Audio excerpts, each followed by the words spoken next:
مشہور Indian strategist چناکیا کوٹیلیا نے ہزاروں سال قبل ایک بات کہی تھی کہ morality has nothing to do with politics.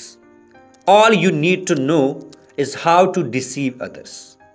بدقسمتی سے جب سے پاکستان بنا ہے ہمارے حکمرانوں نے کوئی کسر نہیں چھوڑی کہ عوام کو بے وقوف بنایا جائے اور انہیں مینیپولیٹ کیا جائے۔ آج بھی جمہور کو جمہوریت، آئین، اسلام اور روٹی کپڑا اور مکان کے نام پر بے وقوف بنایا جاتا ہے۔ مقصد ایک ہی ہے کہ کس طرح اپنے ذاتی مفادات کو پروٹیکٹ کرنا ہے، کس طرح اپنے اقتدار کو طول دینا ہے۔ آج بھی 26ویں آئینی ترمیم کے حوالے سے باتیں چل رہی ہیں، لیکن ان جتنے بھی پاکستان کی تاریخ میں کانسٹیٹیوشنل امینڈمنٹس ہوئی ہے ان کا مقصد ایک ہی رہا ہے کہ پاور کو کس طرح گریب کرنا ہے اور اقتدار کے اوپر کس طرح اپنا قبضہ برقرار رکھنا ہے۔ ڈکٹیٹرز نے بھی یہی کیا، اور ہمارے جو سیاستدان ہیں جو ہر وقت اپنے آپ کو جمہوریت کے چیمپئنز ڈکلیئر کرتے ہیں وہ بھی یہی کرتے رہے ہیں۔ یہی مثال 26ویں آئینی ترمیم کی ہے۔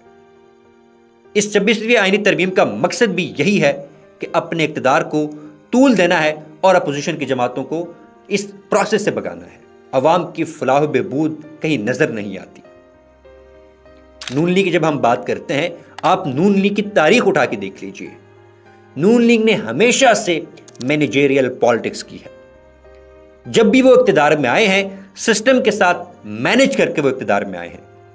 کبھی نون لیگ نے ریاستی اداروں کے ساتھ یا پھر کبھی عدالت کے قاندوں کو استعمال کر کے وہ اقتدار میں آئے ہیں۔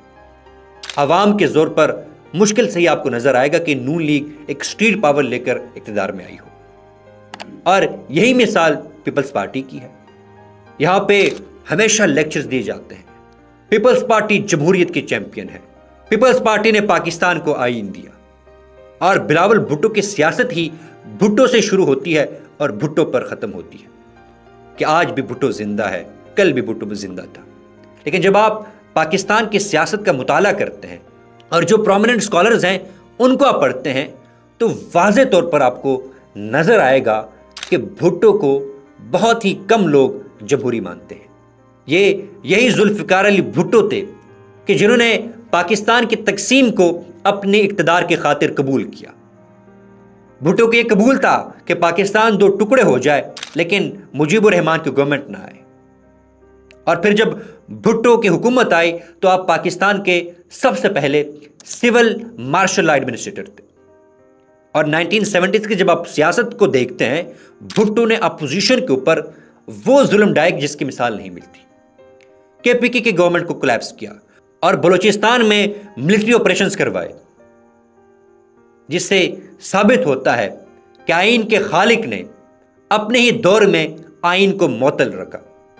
اور اگر دیکھا جائے بھٹو کے نواسے بلاول بھٹو صاحب بھی تو یہی کر رہے ہیں۔ اس 26ویں آئینی ترمیم میں سب سے زیادہ ایکٹیو بلاول بھٹو صاحب نظر آتے ہیں۔ ہمارے ایک دوست ہیں، وہ کہہ رہے تھے کہ بلاول بھٹو نے اس آئینی ترمیم کو پاس کروانے میں مولانا فضل الرحمان کی راتوں کی نیندیں حرام کر دی ہیں، لیکن مولانا صاحب کو سلام دینا پڑے گا کہ انہوں نے جرت کا مظاہرہ کیا، وہ ٹس سے مس نہیں ہوئے اور وہ جمہوریت کے ساتھ کھڑے رہے، آئین کے ساتھ کھڑے رہے۔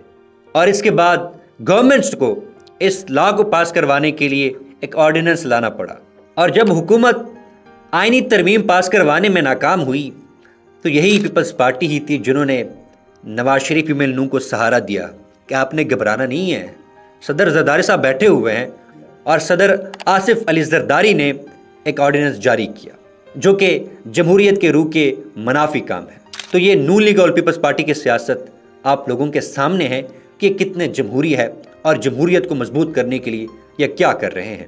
آپ سب لوگوں کو اندازہ ہو گیا ہوگا، اور یہ سوال میں آپ پر چھوڑتا ہوں۔